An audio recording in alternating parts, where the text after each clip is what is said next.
Magandang araw po sa ating lahat. Welcome po sa panibagong episode ng Boss Kita Podcast. Alam naman po ng ating mga kababayan, lalo na ng mga kapatid nating motorista, na ang RSAP ay bukas 24 oras para sa inyong lahat. Kaya naman po, napakarami naming natatanggap na iba't ibang mga reklamo mula sa hanay ng mga kapatid nating motorista, Luzon, Visayas at Mindanao. Kaya naman po, ating tatalakayin ngayon ang mahalagang usapin na karaniwang itinatawag ng ating mga kapatid na motorista. Una, pwede bang kumpiskahin ng enforcers at ng pulis na nakatalaga sa lokal na pamahalaan ang driver's license? Ikalawa, bakit po tila mga motorcycle riders lamang ang pinapara, hinuhuli at sinisita sa PNP checkpoints? Ikatlo, tama bang may mga enforcer na nagtatago na parang nagbabantay lamang sila ng mga motorista na magkakamali? Kaya naman, kung ikaw ay motorista, rider, o simpleng mamamayang gumagamit ng kalsada, para sa iyo ang episode na ito. Simulan po natin. Confiscation of driver's license na ginagawa ng mga pulis at mga enforcers ng ilang mga lokal na pamahalaan. Bago po natin pag-usapan yan, hayaan po ninyo na banggitin ko ang ilang mga background kaugnay nito. Matagal na po at talaga namang ipinagbabawal ng batas ang pagkukumpiska ng driver's license kapag ang pulis o ang enforcer ay hindi assigned or deputized ng LTO. Unang buwan ko pa lamang po sa Kongreso, noong 19 Congress, tayo po ay sumulat sa Secretary ng DILG, then Secretary Benjamin Abalos Jr. At hiniling po natin na ipatupad at ipasunod ito sa mga lokal na pamahalaan. Agad-agad naman po na naglabas siya ng kaukulang memorandum. Nakakatuwa naman po na halos lahat ng lokal na pamahalaan ay sumunod sa nasabing memorandum. Ngayon, para po sa kaalaman ng ating mga kababayan, lalo na ng mga kapatid nating motorista, ang ating bansa po ay binubuo ng 149 cities and 1,493 municipalities na ito ay may kabuuan na 1,642 cities and municipalities. Mula po dito, maliit lamang namang porsyento ang lokal na pamahalaan na hindi sumusunod at nananatili na nagkukumpiska pa rin ng lisensya ang kanilang mga pulis at mga enforcers. Pero bakit binibigyan natin ito ng pansin na parang napakabigat para sa hanay ng mga kapatid nating motorista?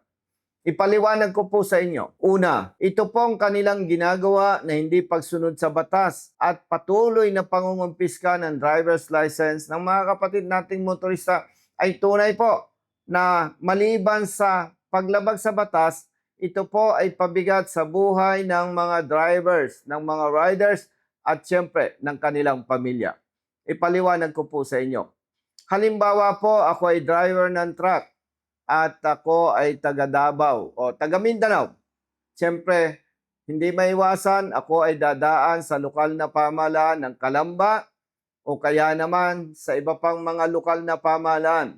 Kasama dito ang Lucena City. Kapag ako po ay may paglabag at kinumpiska nila ang aking lisensya, paglabas po ng bayan o ng syudad kung saan nakumpiska ang aking lisensya, maaari na naman po akong hulihin ng pulis o ng enforcer sa violation na driving without license. Bakit po driving without license? Kasi po hindi ino-honor ng mga lokal na pamahalaan ang ticket mula sa ibang lokal na pamahalaan. Dahil dito po, naoobliga ang mga drivers na magsuhol sa mga pulis at mga enforcer. Kaysa nga naman babalik sila mula Mindanao, babalik sila sa malayong lugar o parte ng Luzon dahil lamang sa nakumpiska ang kanilang lisensya. Ang mabigat pa po dito, halimbawa po, rider na huli ng lokal na pamahalaan sa lalawigan ng Rizal.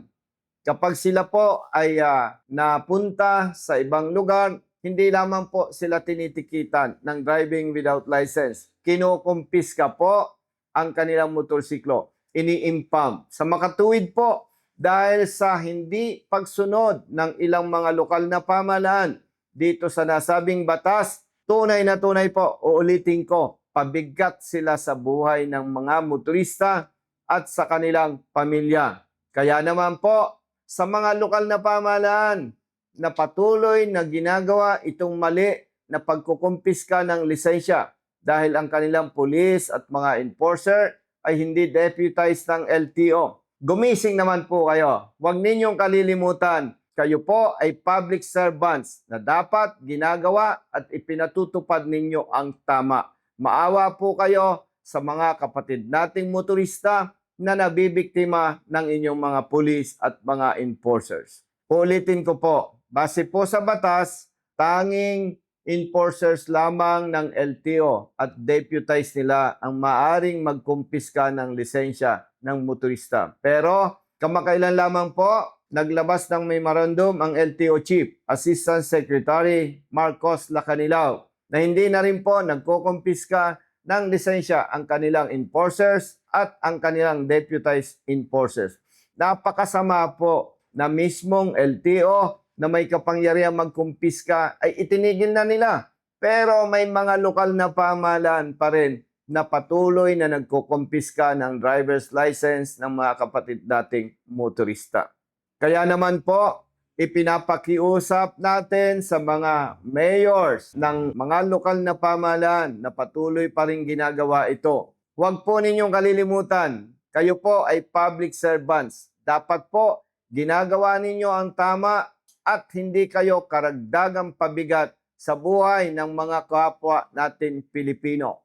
Ngayon, alam naman po natin ang inyong interes.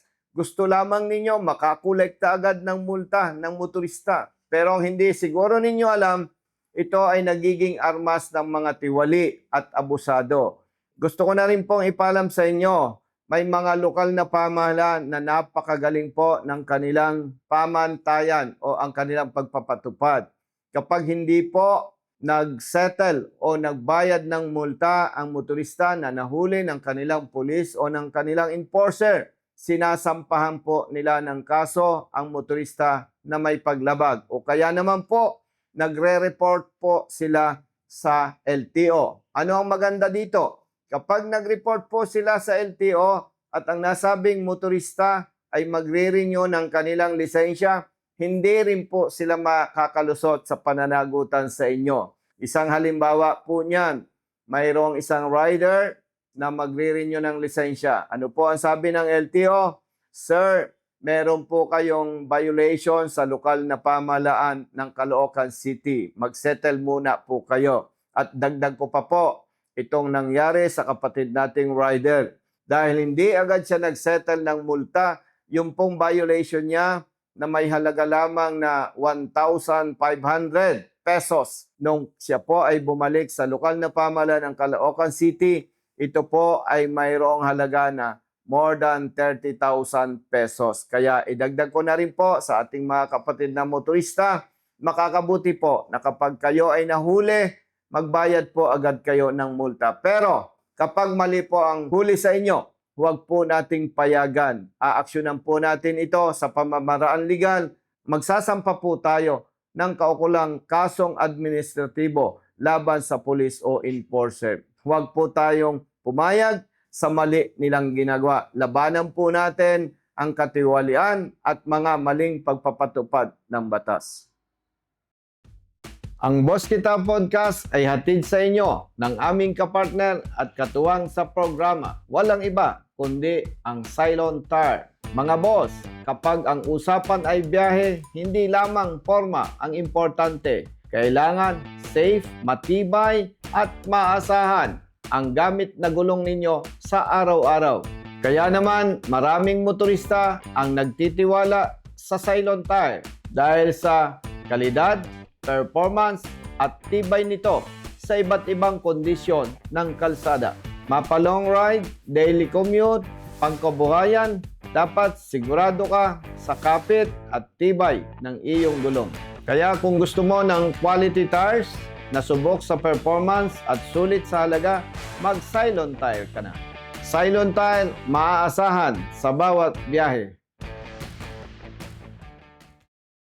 Pag-usapan naman po natin ang madalas na katanungan ng mga kapatid nating riders. Bakit motorsiklo lamang ang pinapara, sinisita at hinuhuli sa PNP checkpoints? Diretsuhan po tayo. Alam naman ng ating mga kababayan na si Colonel Bosita ay dating pulis. At ito pong ating mga opinion, mga aksyon na ginagawa ay hindi para kung ano paman. Ang gusto lamang po natin ay protektahan ang mga motorista na nabibiktima ng pang-aapi, pang-abuso at maling pagpapatupad ng batas. Kapansin-pansin po na sa mga checkpoints, mga motorcycle riders lamang ang hinuhuli. Noong ako po ay nasa 19 Congress, every time na may nakakaharap akong general, sinasabi ko po, bakit ninyo ginagawa yan? Bakit hindi nyo tinatama yan? At noong si General Marbil po, ang Chief PNP,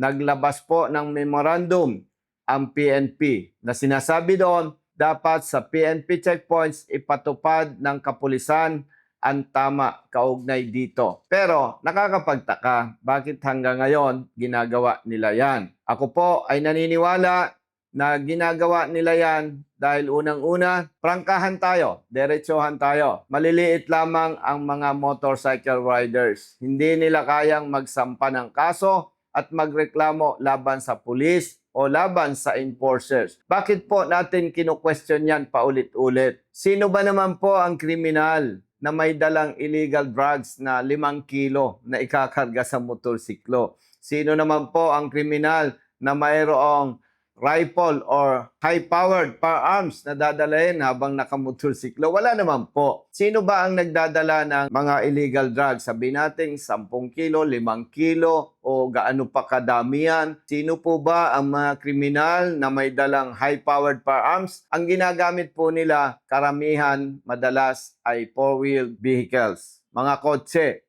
So bakit po ang sinisita at sine-checkpoint lamang ng ating kapulisan ay mga motorcycle riders? Siguro po, maaring sa iba ay mali tayo, pero naniniwala tayo doon sa sinasabing for compliance lamang. Periodically, nagkakandak sila ng checkpoint. Picture-picture, gagawa ng report. Ibig sabihin po, pasensya sa mga kapatid nating pulis, hindi po natin nakikita ang inyong dedikasyon sa serbisyo. Di yan po sa paulit-ulit ninyong ginagawa. Maliban pa po diyan, nakakainsulto po ang inyong ginagawa sa hanay ng mga motorcycle riders na parang ipinapamukha ninyo sa publiko at walang kriminal sa mga gumagamit ng iba pang mga sasakyan. Kaya naman sana po ang ating kahilingan at panawagan sa ating Chief PNP, Sir, ipatupad naman ninyo ng tama, patas at maayos ang batas. Huwag po nating ginagawa yan sa hanay ng mga motorcycle riders. Kung totoo po na kayo ay may dedikasyon sa serbisyo, alam po ninyo ang aking sinasabi. Sa mga kapatid naman nating riders, tanggapin po natin ang katotohanan na sa ating lipunan ay laging may diskriminasyon sa pagitan ng maliliit na manggagawa at mayayaman. Pero paano natin maiiwasan na tayo ay maabuso at mabiktima ng maling pagpapatupad ng batas? Una, sumunod po tayo sa batas. Pangalawa, ihanda po natin ang ating lisensya. At ikatlo, ihanda ang ating rehistro ng ating motorsiklo, ang ating ORCR, hindi expired. Bakit po napakaganda na lagi nating inihanda ang mga ito? Sapagkat kapag po tayo ay na-delay, may mga pulis at mga enforcer na kaunting delay lamang tinitikitan po tayo at hindi nila ina-accept anuman ang ating dahilan. At iwasan po natin ang paghahanap ng mission order sa pulis o enforcer. Igalang po natin sila kahit minsan hindi naman sila talaga kagalang-galang. Ano po, ang mahalaga, maiwasan natin ang argumento at pagtatalo. Bakit po? Hindi naman may tatanggi. May tiwaling pulis, may tiwaling enforcer. At kapag yan ang inyong natsempohan, lalaki ang inyong problema. Kaya kahit sila ay mali, sundin po natin. Bakit? Para maiwasan ang away, maiwasan ang gulo. At ano naman po ang inyong dapat gawin kung na-realize ninyo at kayo ay nabiktima ng maling pagpapatupad ng batas na ginagawa ng ilang mga tiwali? Simple lamang po, tumawag po kayo sa aming opisina. Meron po tayong hotlines 0920-960-1999,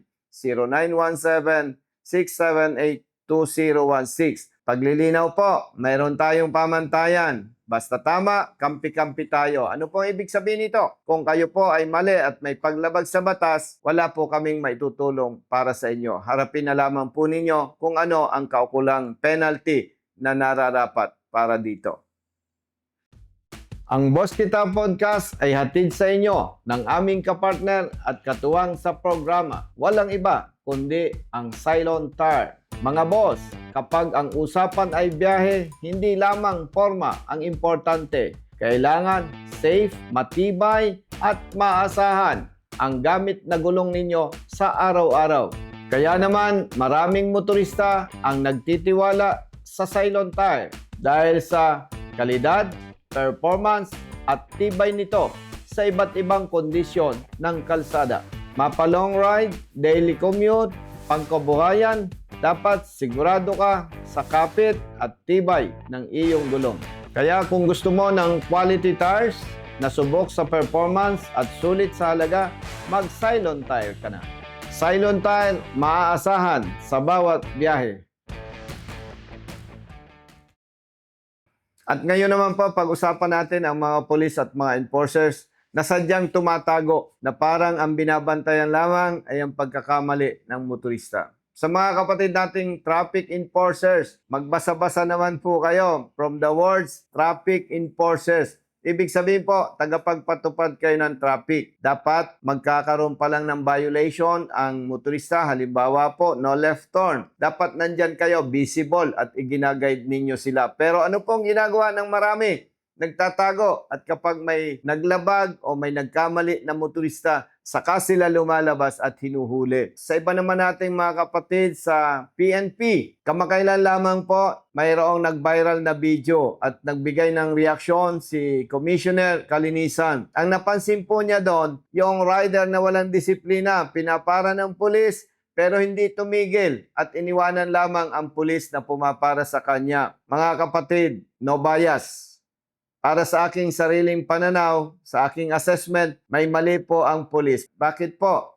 Ipinagbabawal po na pumuesto kayo o ilagay ang inyong patrol car sa kurbada. Bakit? Delikado po ito. Huwag kayong masanay na binubulaga ninyo ang mga motorista. Doon naman sa kapatid nating pulis na pumara sa rider, mali po ang posisyon ninyo. Para kayong hindi rider, para kayong hindi driver. Bakit po? Imagine, pupwesto ka sa kurbada. Pasensya po, kahit ako ang rider, hindi ako titigil. Bakit? Alanganin po, pag bigla akong tumigil o tumigil ako sa ganung situation, pwede po akong maaksidente. At kung mamalasin, pwede pang mamatay. Kaya pinapakiusap po natin sa mga kapulisan, gawin niyo po ang tama. Pumwesto kayo doon sa tama at ligtas na lugar na hindi nagmimistulang binubulaga o talagang masama ang inyong intention. Huwag po ninyong kakalimutan. Kayo po ay public servants. Kayo po ay enforcers. Hindi po kayo kaaway ng mga motorista. Kaya ipatupad ninyo ng tama at ligtas ang batas. Para naman sa ganon, aangat po ang respeto at tiwala ng mamamayan sa inyo. At idagdag ko na rin po, with all due respect, Commissioner Kalinisan, yaman din lamang po na nakikita namin na kayo ay sincero sa inyong mandato. Mangyari po, itama po ninyo ang ginagawa ng mga pulis na nagpapatupad ng batas.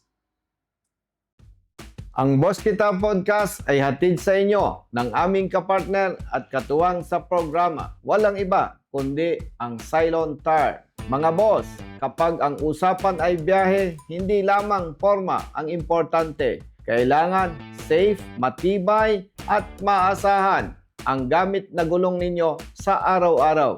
Kaya naman maraming motorista ang nagtitiwala sa Cylon Tire dahil sa kalidad, performance at tibay nito sa iba't ibang kondisyon ng kalsada. Mapa long ride, daily commute, pangkabuhayan, dapat sigurado ka sa kapit at tibay ng iyong gulong. Kaya kung gusto mo ng quality tires na subok sa performance at sulit sa halaga, mag-Cylon Tire ka na. Cylon Tire, maaasahan sa bawat biyahe. Pag-usapan naman po natin ang kasalukuyang performance ng Metro Manila Development Authority. Sa hindi po nakakaalam at sa mga hindi nakakapansin, maraming taon na po ang nagdaan. Puro kapalpakan, puro pang-aabuso, puro maling pagpapatupad ng batas, puro illegal towing ang ginagawa ng mga accredited towing services ng MMDA. Pero ang nakakatuwa po, napansin ko lamang at na-realize, matagal na hindi kami nakakatanggap ng reklamo laban sa enforcers ng MMDA. Wala nang pang-aabuso, wala nang maling pagpapatupad ng batas, wala nang illegal towing. Kaya MMDA Chairman, Attorney Dondon Artes, sa ngalan po ng RSAP, maraming salamat po. Saludo kami sa pagbabago na ginawa po ninyo. At syempre, sa inyong Field Commander, Mr. Gabriel Go, maraming salamat. Bakit po kami nagpapasalamat sa ngalan ng RSAP? Malaking kabawasan po kayo sa nagbibigay ng problema, stress at puyat sa amin. Kaya muli, maraming salamat po sa inyo. Mabuhay po kayo. And sa mga enforcers ng MMDA, lalong-lalo na sa mga dating tiwali, saludo po kami sa inyo. Ang galing.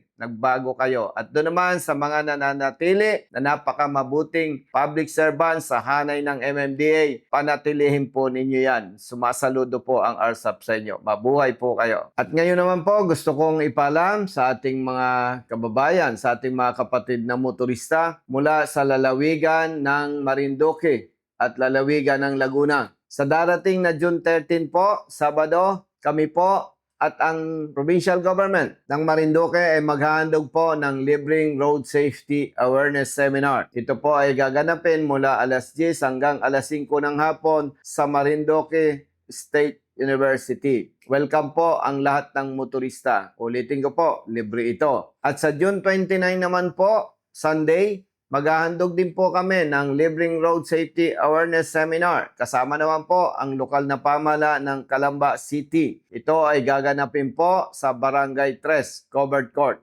Calamba City. Ulitin ko po, libre ang nasabing seminar. Bakit po namin ginagawa ito? Base po sa datos, libo-libong Pilipino ang namamatay sa vehicular accidents. At mahigit 60% po dito ay mga tatay. Ibig sabihin po, libo-libong pamilya ang lalong naghihirap at libo-libong bata ang nasisira ang buhay at kinabukasan mula sa hanay ng mga nauulila. Kaya naman po ang RSAP at ang mga lokal na pamahalaan na nagtitiwala at sumusuporta dito ay hindi nagsasawa at hindi napapagod para maghandog ng ganitong libreng seminar. Sa iba naman nating mga kababayan na umaasa na magkaroon din ng ganitong libreng seminar, kami po ay naghahandog ng ganito. Luzon, Visayas at Mindanao, iba't ibang mga probinsya. Kaya paumanhin po sa iba, hindi po namin kayang pagsabay-sabayin. Ang mahalaga lamang po, hindi kami tumitigil at hindi kami napapagod para sa inyo. At sa mga kapatid naman nating motorista na patuloy na naghihintay para sa libreng seminar, paalala lamang po, lagi kayong mag-iingat dahil iisa naman ang ating buhay at kapag tayo ay nadisgrasya, tunay na tunay po ang naulilang pamilya ang magdudusa. Lalo na po ang ating mga anak na dapat sana ay magabayan at may taguyod natin para sa magandang buhay at kinabukasan nila. Muli, mag-ingat po tayo. Maraming salamat po sa lahat ng sumusuporta sa ating advokasya. Mabuhay po tayo. Mga boss, tandaan po ninyo ito. Ang batas ay hindi kaaway ng motorista. Ang batas ay ginawa para protektahan ang lahat ng gumagamit ng kalsada. Kaya naman po, patuloy tayong magtulungan sa pagpapalaganap ng tamang impormasyon. Ako po, si Colonel Busita. Dito po sa Boss Kita Podcast, boses ng motorista at masa ang naririnig. Hanggang sa susunod po na episode, ride safe, drive safe, at mabuhay tayong lahat.